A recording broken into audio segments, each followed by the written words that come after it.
Welcome to the Masculine Wilderness Podcast. I am your host, Tom Perez. I'm the CEO and founder of the EPIC Project, a nonprofit organization that is nurturing a generation of men who won't buy sex. On the surface, today's conversation might appear to have nothing to do with the topic of sexual exploitation. But if you listen closely, I think you're going to find it actually has everything to do with it.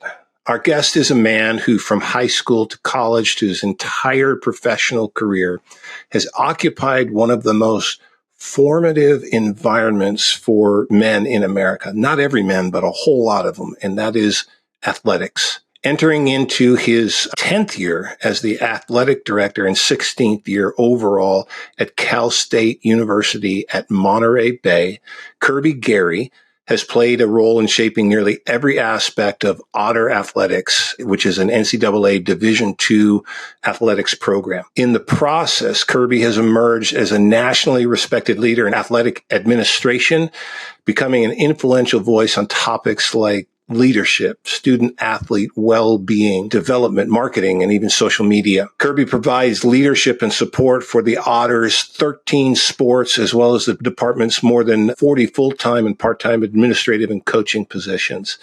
He's a native of Sioux Falls, South Dakota. Kirby was a football team captain and all North Central Conference wide receiver at the University of North Dakota. During his student-athlete career, he won 3 conference championships and twice reached the Division II semifinals. Kirby graduated cum laude from the University of North Dakota with a bachelor's degree in social science and received his master's degree from the University of South Dakota in athletic administration. Kirby and his wife, Jody, have 4 beautiful kids, Noah, Ben, Addie, and Grace, and he'll talk a lot about all of them. He loves them so much. And in today's episode, though, Kirby and I talk about the places that formed us as men and how those experiences impacted the way that we've raised our own children. He offers such simple and profound and hopeful advice on the best ways to protect and prepare younger generations of kids. Just show up.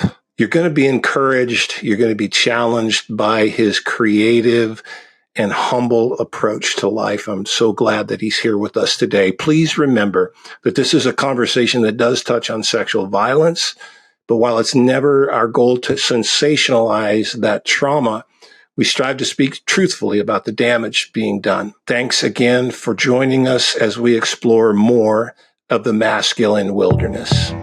In today's episode, we would like to highlight our partner organization, World Without Exploitation. Every day in America, tens of thousands of people are trafficked and sexually exploited. Millions more are bought, sold, and exploited worldwide.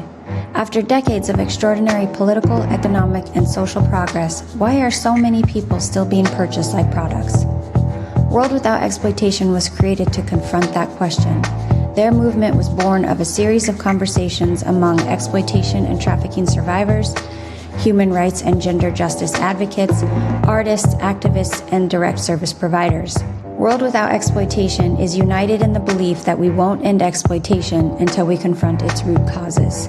World Without Exploitation knows that an injustice that goes unseen is an injustice that goes unchallenged. And challenging a world in which human beings are being trafficked and exploited is what World Without Exploitation is all about. Learn more at worldwithoutexploitation.org. All right, everyone, welcome. I want to introduce a friend, Kirby Garry, and he is so far in the conversations we've been having the most unique guest we have because Kirby comes to us not from the anti-sex trafficking movement, not from law enforcement or victim services, but you're a dad. We have talked to dads. You're the father of sons. We've talked to them, but you're also you're a university athletic director. And you wear other hats too. As this whole idea of this podcast has developed, one of the things we realized, and this is why I'm really excited, Kirby, for you to be a part of this conversation, is that things like exploitation don't happen in a vacuum. They happen in a wider context, in a broader culture. And so today, we want to talk about some of the ways that the wider culture intersects with the issue that we deal with at Epic every day. But before we get there, tell us, Kirby, a little bit about yourself. Like, how did you get to where you are now, this high-powered major university? And tell us a little bit about yourself. Yeah, will do, Tom. Thank you. Thanks for having me. My name's Kirby Garry. I've been the athletic director here at Cal State Monterey Bay for a little over 10 years, but we've been here for 17 years now. So we moved here to the Monterey Bay region, lived on campus in a really up and coming university in the Cal State system that was just starting NCAA athletics 17 years ago. And Jody and I moved from Pullman with the two boys, right? The boys were 20 months old and newborn. And so I worked in an assistant role for a number of years and had the opportunity to become the athletic director over 10 years ago, like I said, but found a place to raise our family that we feel really blessed and fortunate to do. Had two daughters since then here locally. I mentioned my wife, Jody, and we have obviously go way back on that connection, Tom. And so we found a place that we could grow personally, professionally. Jody's worked at the university in a couple different capacities, head volleyball coach for a while, and now she's adjunct faculty in kinesiology. And we moved over to Pacific Grove a number of years ago when Noah was about almost high school age. Really involved in leadership. As I've grown into my role, university has allowed me to really get involved nationally. And I've always looked at that as a way for me to grow and come back to this place and be better at what I do. And so I'm involved with NCAA Division II, a number of different boards and positions, and Division II Athletic Directors Association. So I get to connect with a lot of leaders throughout the country in this space and take it real seriously. And certainly this topic and getting invited by you onto this podcast is a little bit scary. But I love this idea of the bridge and the wider culture and the impact. I look forward to really learning and growing through our conversation right now. As you said, we have 100 plus men in our athletic department that I interact with every day and on playing on different sport teams. We have about 260 student athletes total. A higher percentage are women. But it's a unique opportunity and one I take real seriously from a leadership perspective. And how many different sports are in the? Yeah, so we have 14 sports. Right, so we don't have football, which I grew up in, and we might get to that later. But we don't have football, but we have 14 sports. Prior to coming to Monterey and Pullman, actually at Washington State, tell us a little bit more about your athletic background. Oh, my background, yeah, sure. I grew up in South Dakota, so I'm living in California on the Central Coast, but grew up in Sioux Falls, South Dakota. Went to the University of North Dakota for college and played football there.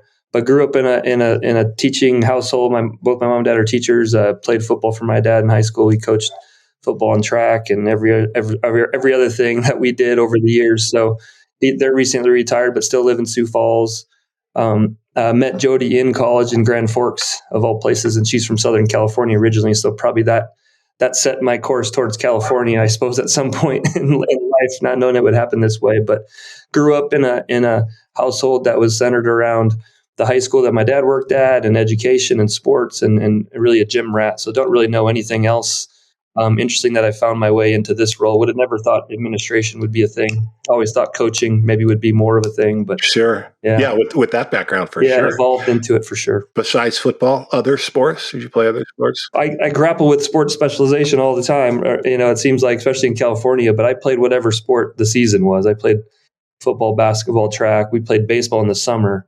Then it wasn't a high school sport. So, but you were going year round. Yeah, year round. Yeah. Wow. Whatever the sport was. Yeah. I'm curious, at this point in your life with 4 kids, is it the same scenario for them or is it different? For them, it's funny. The girls are playing volleyball, of all things, but late, that sounds terrible. They're 14 and 11, but we really haven't pushed any of them into team sports unless they found their way. I think that's been the really cool part about the Central Coast in California is we enjoy being outside every day. I didn't have that, in South Dakota. I mean, I could if I got bundled up in the snow, but the opportunities to mountain bike and be at the beach or be in the ocean, or the boys still skateboard a bunch. We surf, we play a lot together. So that's been good, but they've all found their own way. And are playing sports for sure, but try not to get too heavy team sport until they get to high school. That's the goal. That's not a crazy thought. I've rethought how we did it with our kids, and man, there's a growing list of things I would have done different. You're younger than me, but not dramatically so. I just turned 50 in the fall, so we're close. But I wouldn't even call it regrets. But like, I would definitely do things differently for a lot of reasons you suggested. So I have to laugh and I've heard this part of your story before. But how in the world does a girl from California end up in North Dakota? And this is, maybe we should save this for a conversation with Jody, but like, how did she get there? It's well, it, you've lived it. It's sport, a scholarship and a sport that you love. Didn't matter where it was at the time. And then a great college town, a great experience, a really strong college town and college environment in terms of experience, and probably not knowing anything different, right? Kind of like got on a plane and landed there and looked like a good time. So thankfully for me, but at the time, that was probably one of the attractions. I'm certain. Like, who's the California girl? That's just different, acts, talks, and walks different than everybody else, kind of thing. Oh man, that's crazy. North Dakota, yeah. So I grew up because it was like new when I first heard it. You heard it as a rerun, but California Girls, right? The Beach Boys, and I had that same thing. But I didn't want to go to California, so I went to Montana. I went west from Illinois and fell in love with a girl from Montana and then moved to California. So as much as I didn't want to land, and two of my three kids are California natives. So yeah. So your kids though, okay, so they're 4 and 8. What are the ages? Yeah, 2 boys, 2 girls. Noah just turned 19. Ben is 17. Addie 14 and Grace is 11. Wow, you are in the thick of it, man. Yeah, and Addie's about to turn 15 in June. So I guess that's what happens. They all get older. But so that's where we're at. It's quite an experience. Yeah. How many miles a year do you put on your cars? Again, we live in what's a small town, thankfully, but we do a lot. Yeah, it's a lot of moving. Jody's family, her sister lives in South Lake Tahoe area, so we wear out that road, which is a good place to be as well. What has it been like for you and for Jody too, but to raise sons in this culture, not necessarily Central California, but just in, kind of modern American culture? I've been really excited to share this part of the story. The part of the story, but so with your son, your oldest, this is how Kirby and I go back. Your wife coached my daughter at Washington State University, and when you guys were a young couple, you had this chubby little baby boy, and I think this is literally the last time I've seen Noah. He was not 2 years old. We were in Eugene. I think it was Eugene. Probably, yeah. We leaned on parents everywhere we went. Washington State playing University of Oregon, and of course we were there. There to watch my daughter, and Noah was fussy, but you had a job with. You were coaching as well. You were doing a whole bunch of things, and Jody was on the sideline. So I sat with Noah in my lap for however long the match took.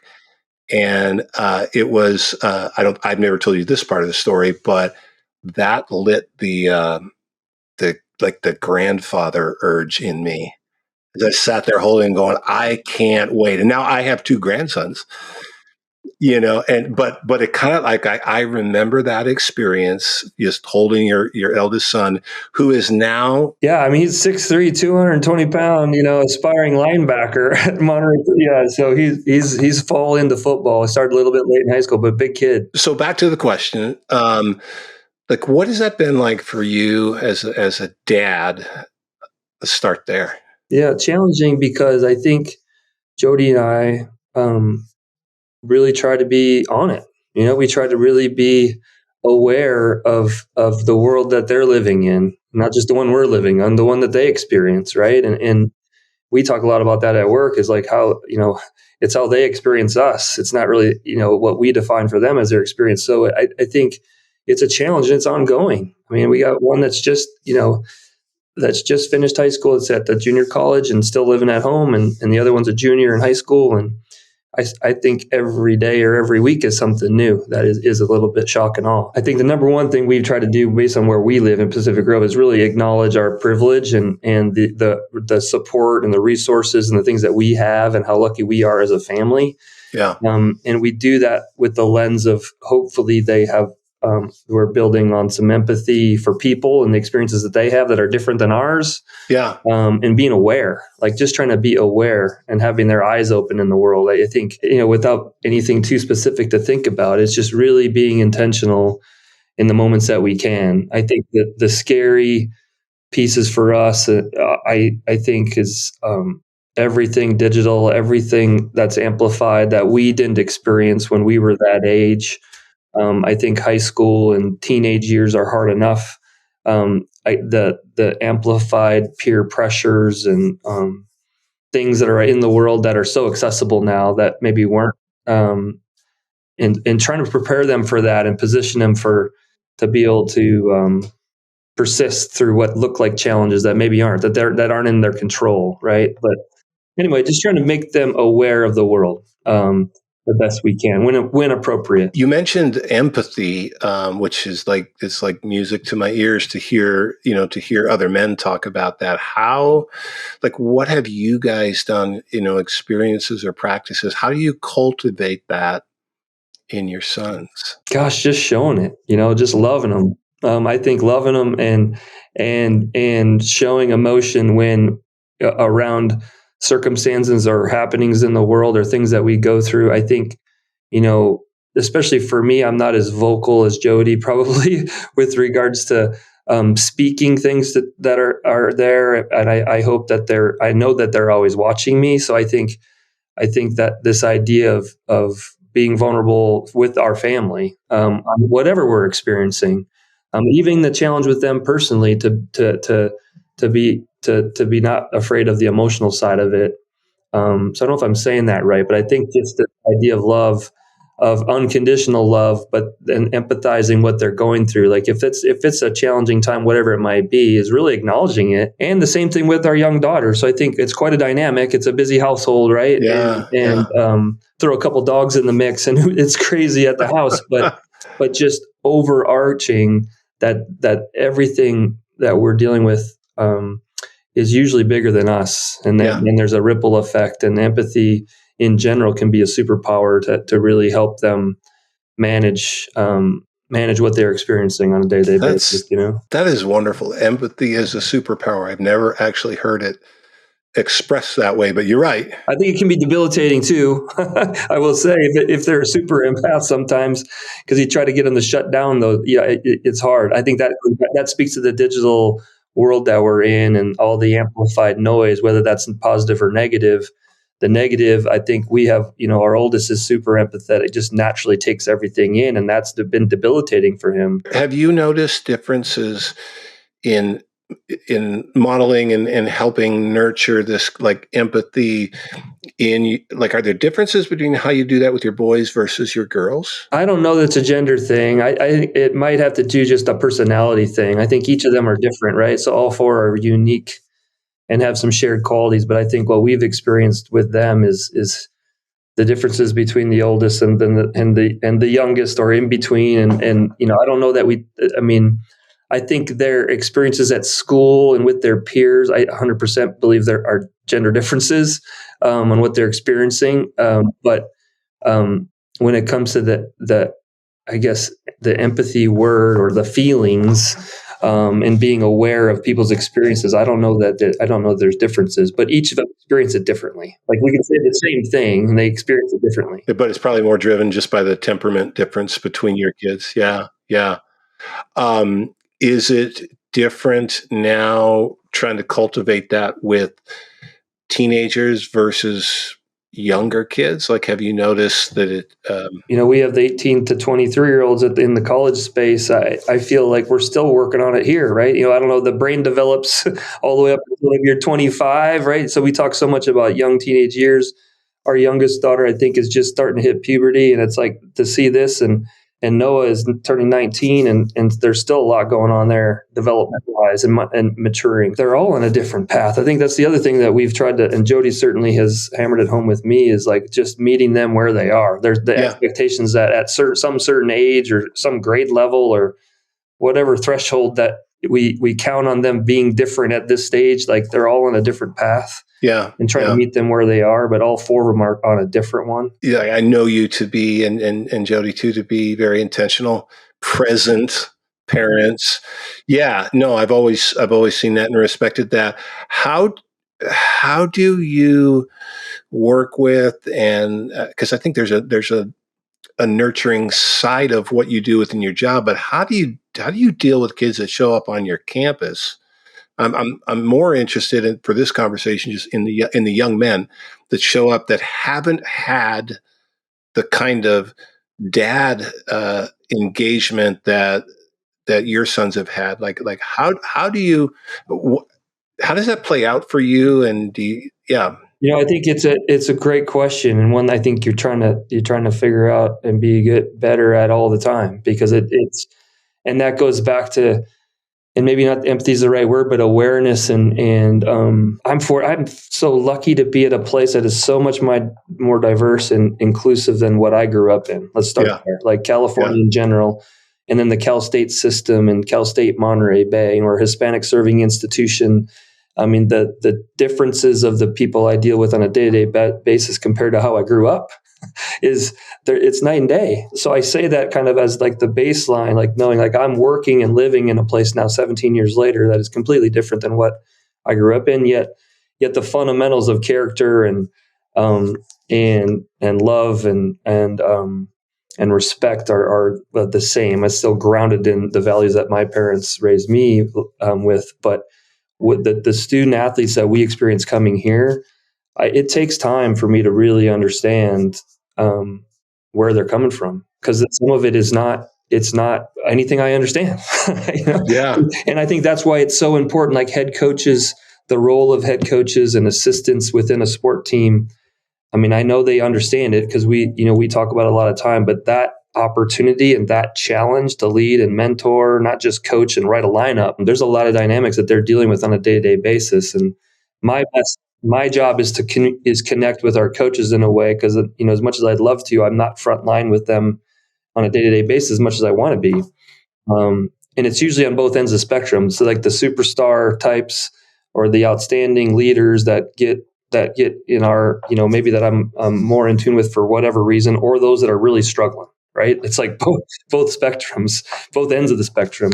And the ones that are really struggling, I'll have to say, especially on the men's side, they're just searching for someone in their life that really sits and listens to them and looks them in the eye and cares and kind of tries to hear them out. And then the more you hear where they're coming from, they just don't know. Do you find there's a lot of loneliness? Absolutely. Yeah. And that goes back to this digital age. I think that develops that too. The isolation that the supercomputer phones or the smartphones that we're walking around, it amplifies that, right? It can certainly lead to, I think, more isolation and depression, or searching for things, as opposed to just having to connect with the team shoulder to shoulder and get to know people.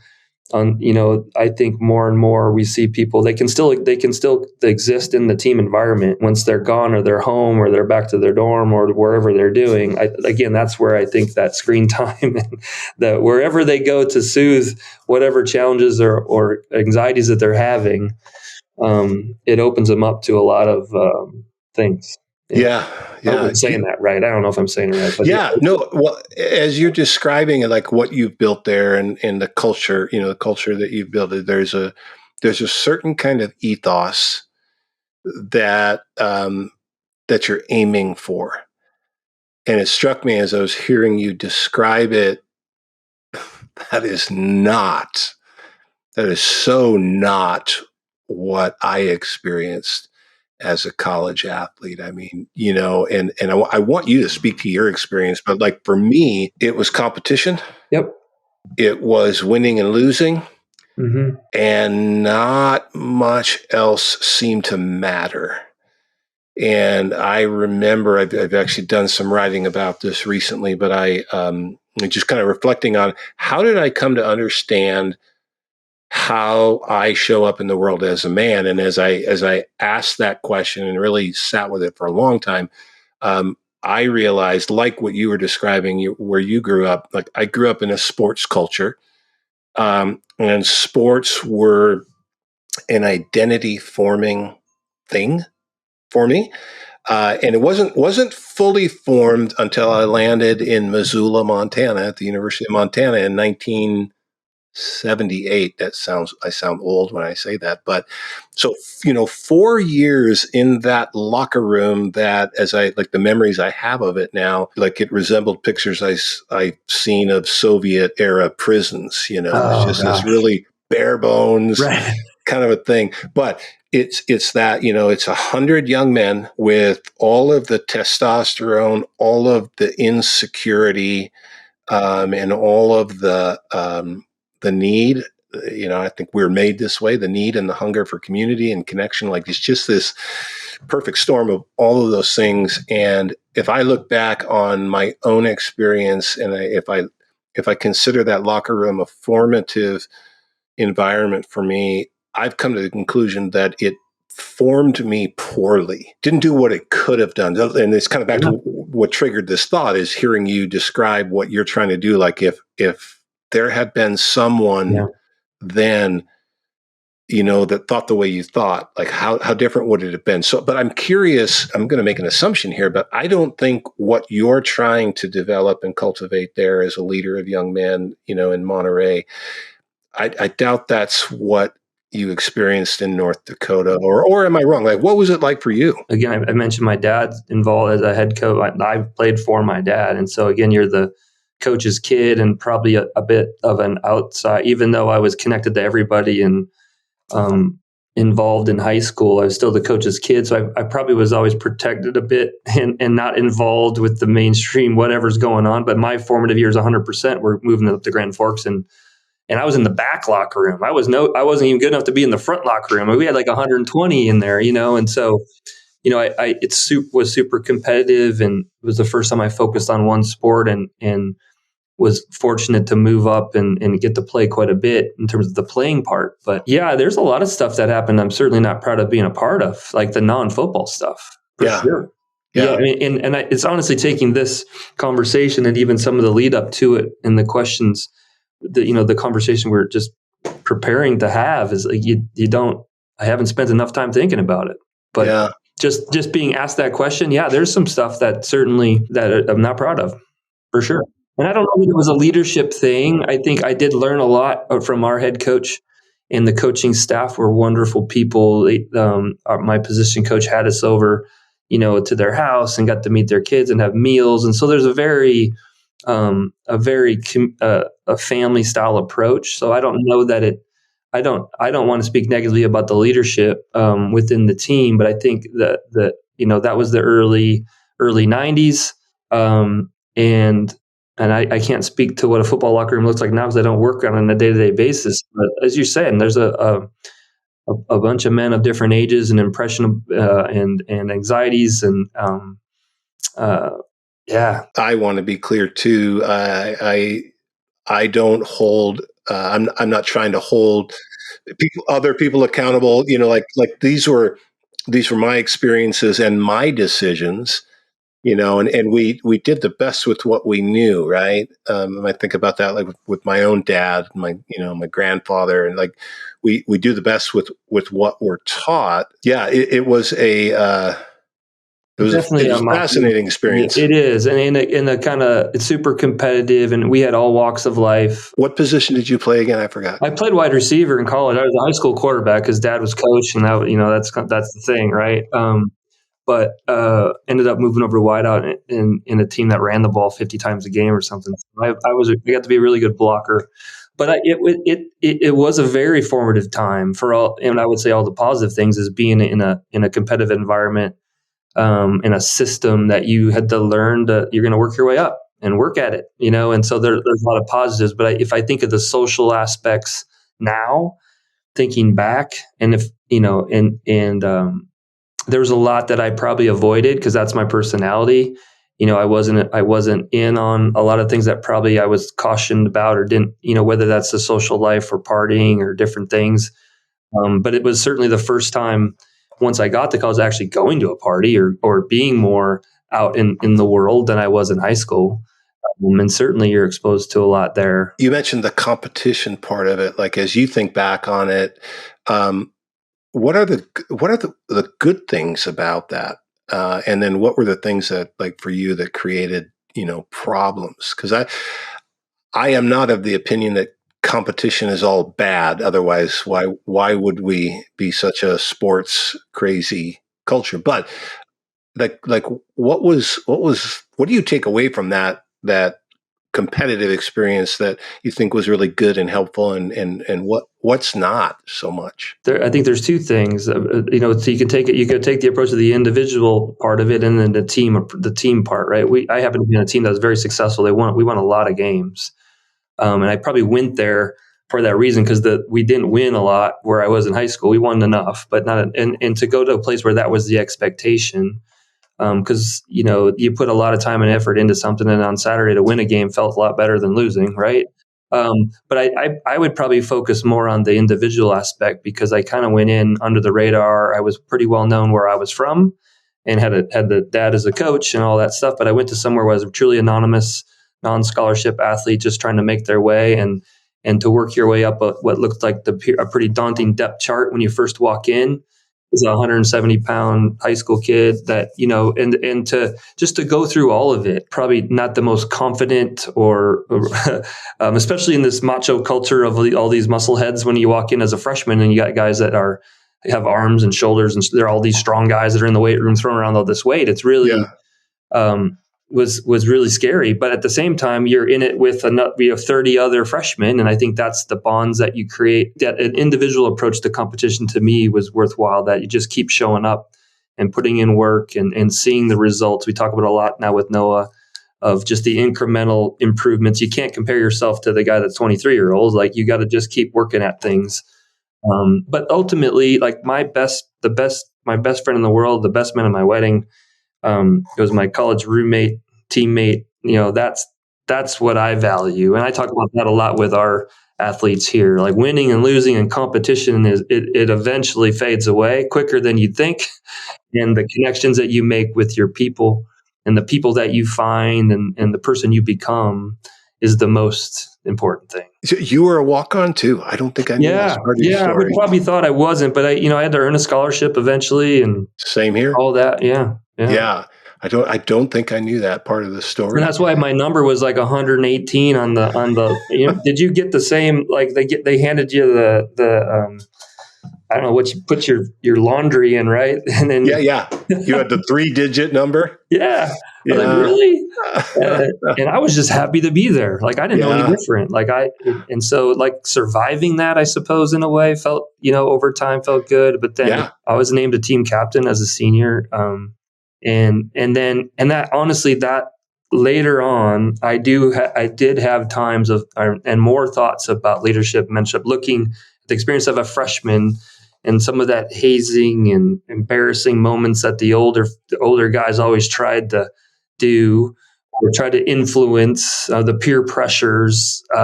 That's when I finally got older, I was kind of looking around going, gosh, I don't know if we need to do it this way. Like, in terms of how you build teams, right? Was that bring that up because that's a scary topic, but that's a thing, right? Was that hard for you to leverage that kind of positive influence in that culture? Oh yeah, I didn't have any real success in it. I didn't make any real change. Probably he just kind of experienced it and voiced it a little bit more, maybe as a senior, as an older member of the team. But I think it was just at a time when certainly the coaching staffs and administrators, I think people were more aware of what was starting to go on. And thankfully, I think we're more aware now, and certainly not of everything, but certainly there's just the idea of hazing within a team environment and saying that out loud. I mean, it's hard to even say it we're aware of it and do everything we can to shut it down and it has it not exist. But I experienced it, you know, and at some level, you know, in a culture that it was accepted. I got a ton of respect for you saying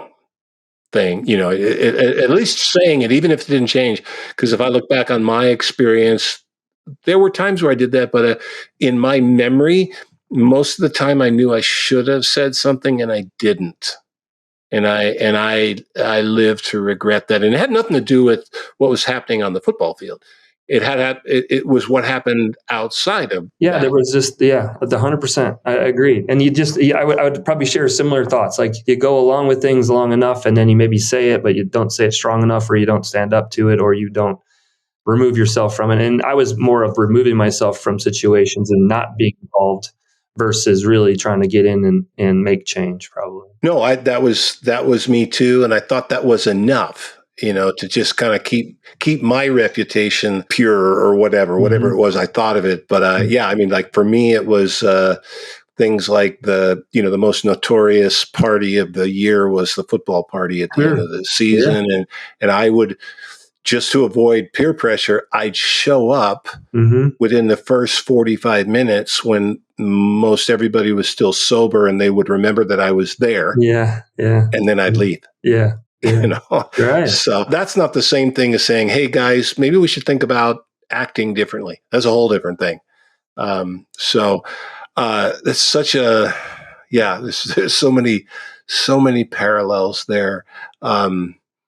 I laugh at you were a wide receiver, because I remember as a lineman, as an offensive lineman, we call all our wide receivers and defensive backs, we called them unofficially, they were travel buddies, because those are the guys you want to sit next to on the plane, because they don't take up as much room.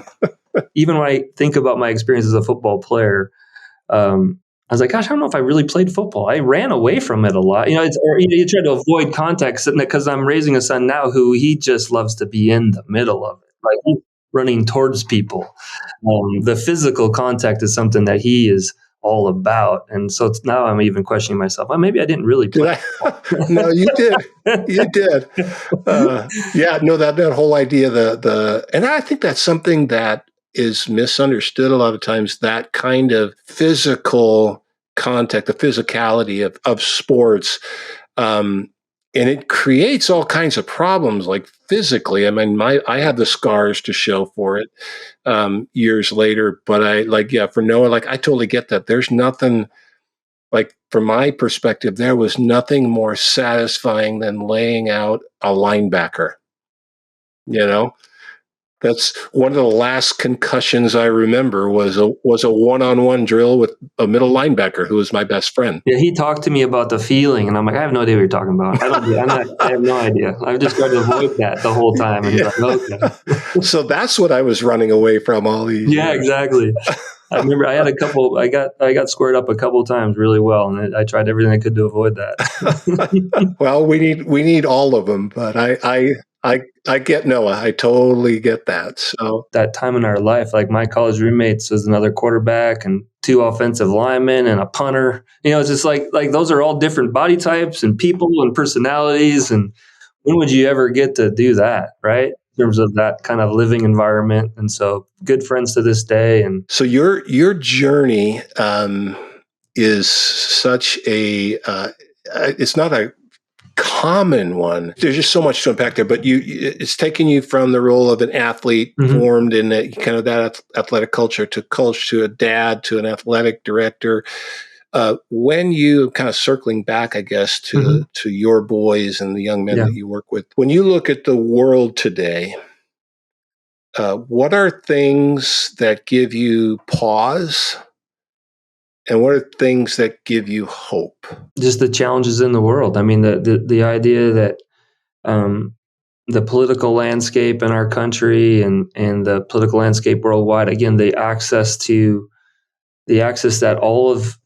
we all have to the biggest challenge that you could ever think of for humans, right? That are out there. The visual of that's available on social media, or we spend a lot of time trying to figure that out at home with our kids, and the different whether that's when they get access to that kind of technology and what age is appropriate. A 14-year-old doesn't have a phone. I guess we're proud of that. Right? Yeah. I mean, she's got a watch that she can talk on, but then the boys, and part of that's learning, like we thought Noah maybe had, access as a ninth grade. Yeah. So that's that's the caution. Like, the how do you protect your kids from, I talk about being aware and empathetic to things that are outside of it. At what time is it appropriate for them to experience things that are out there, because it can shut them down.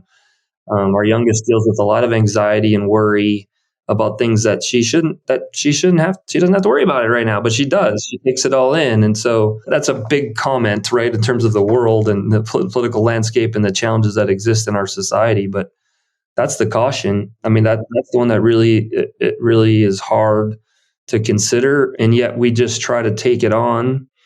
I guess the joy is that we have each other, and the joy is that we are. Again, I speak to to our living conditions and the way we are able to live on a day-to-day basis. The gratitude that we have for that, and the joy is really finding ways to express that and to continually remind our kids of what they have and who they can become, and not trying to dictate it for them, but show up for them unconditionally, right?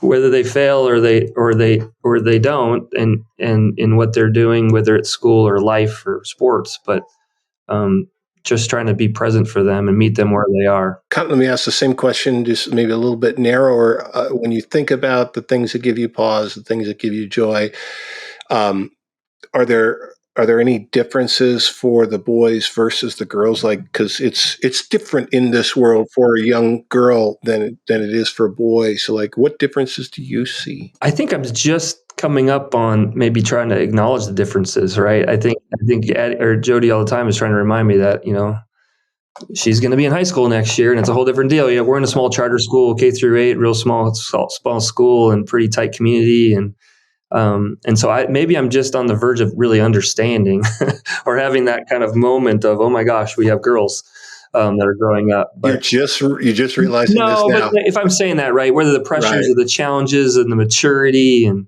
relationships, but I think with the boys in particular, I think the idea of them having,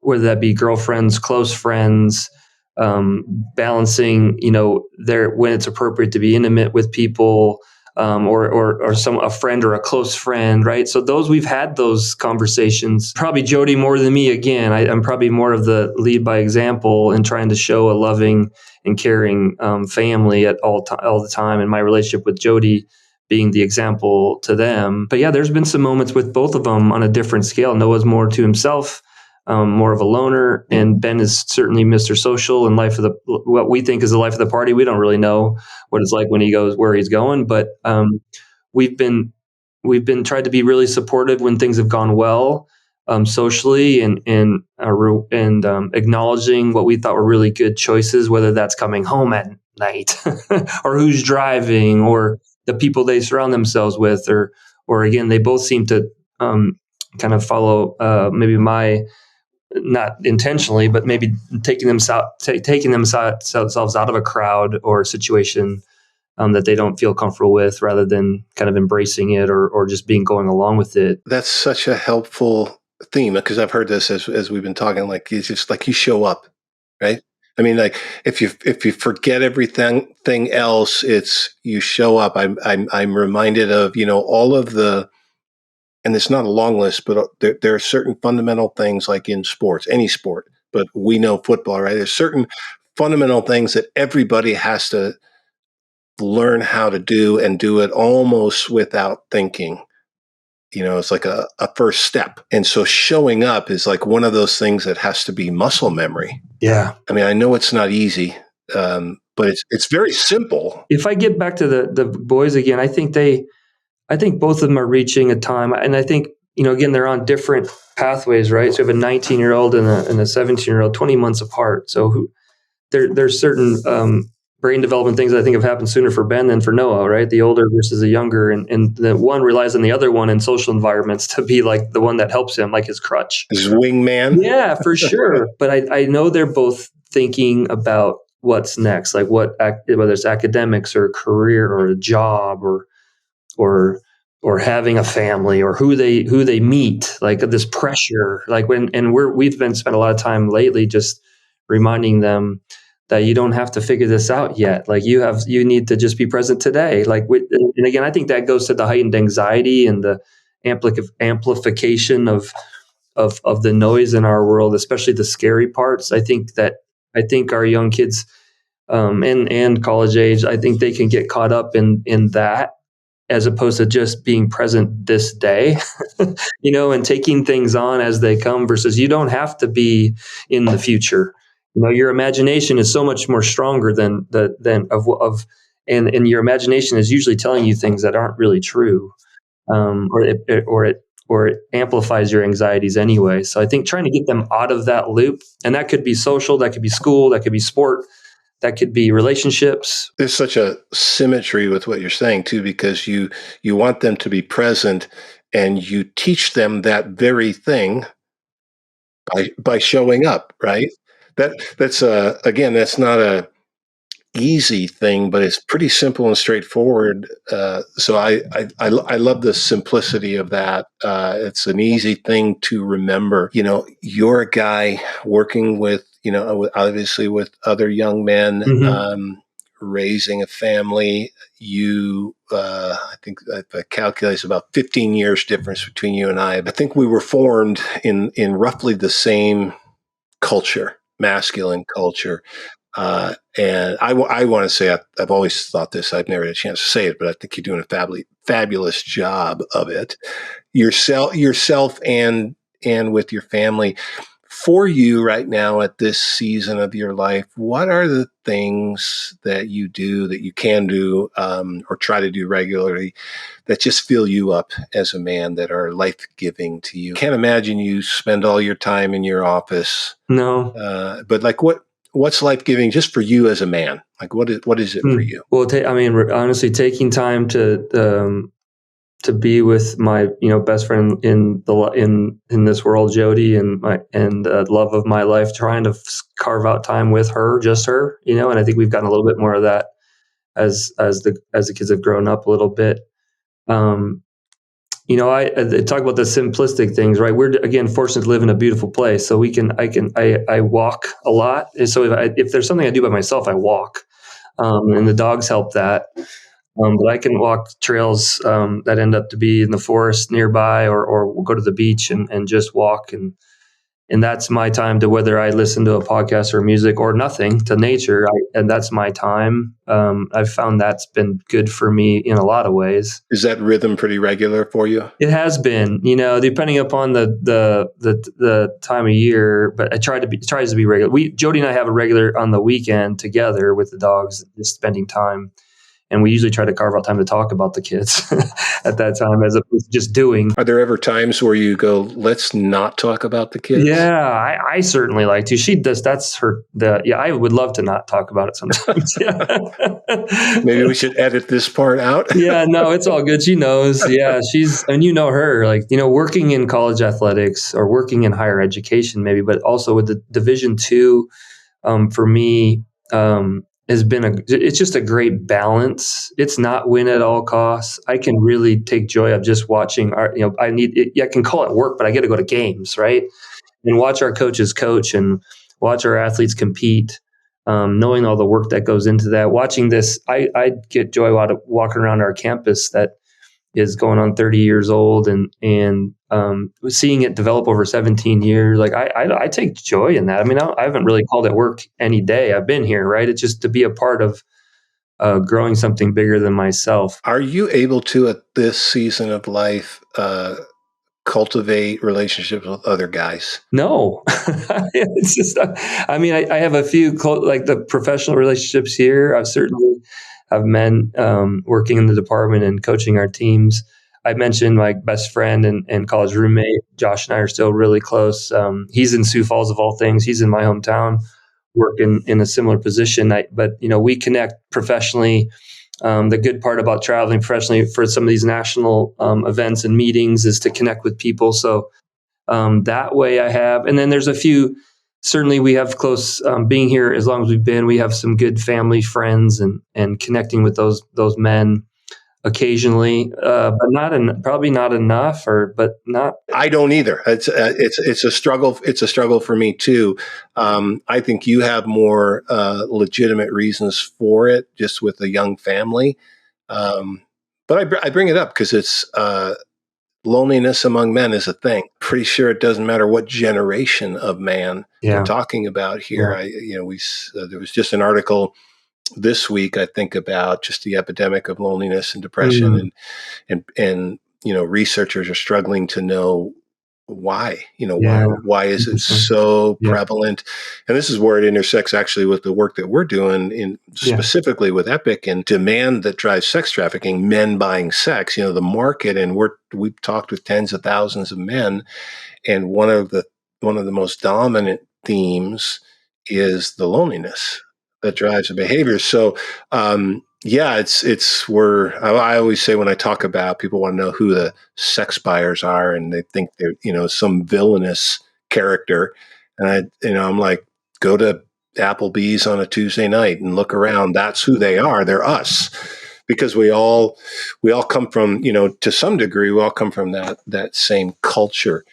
So you've been in the higher education, the athletic directing for how many years now? I've been working here. I've been working at this university for 17 years.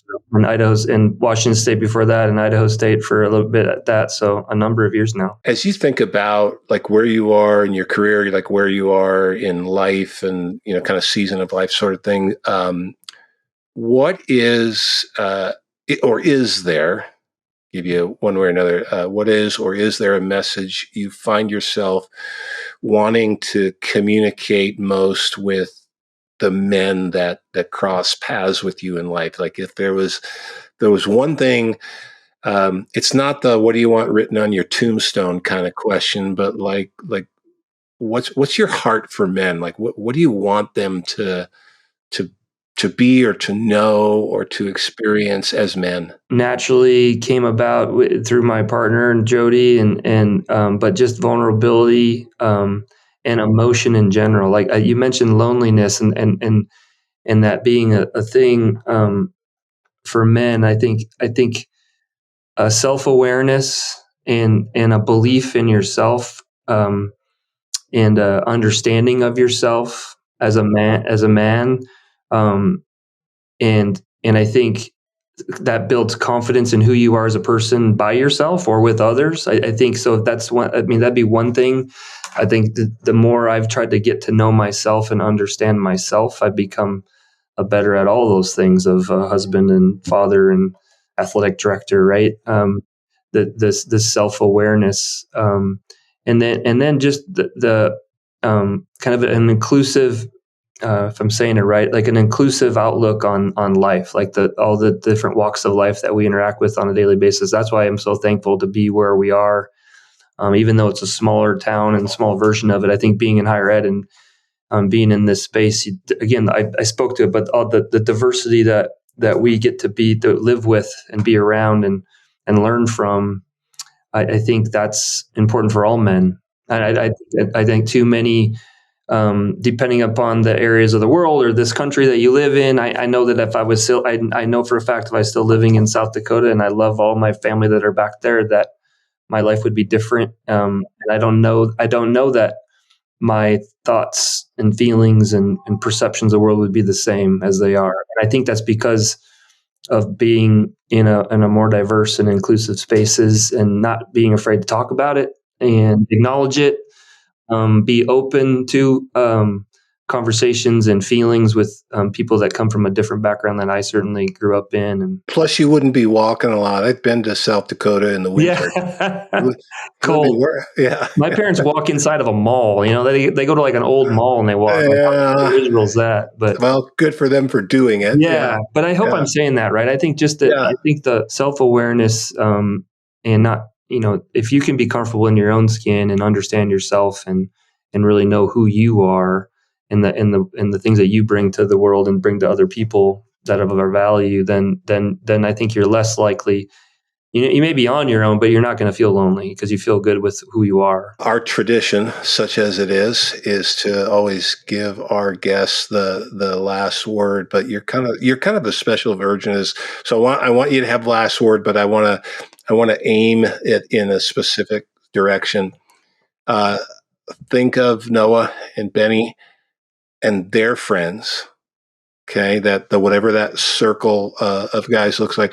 What is your best advice today for that circle of friends, those young men? It's really to value those friendships, to value the people that they're surrounded with, and in the character that exists amongst their family and their family structures, and to not take that for granted, number one, and that they need to go forward and be that in the world, right? They in their own way, but to not to just to feel confident in how they've gotten to this point in their life, and the support that they have, and the character that's been,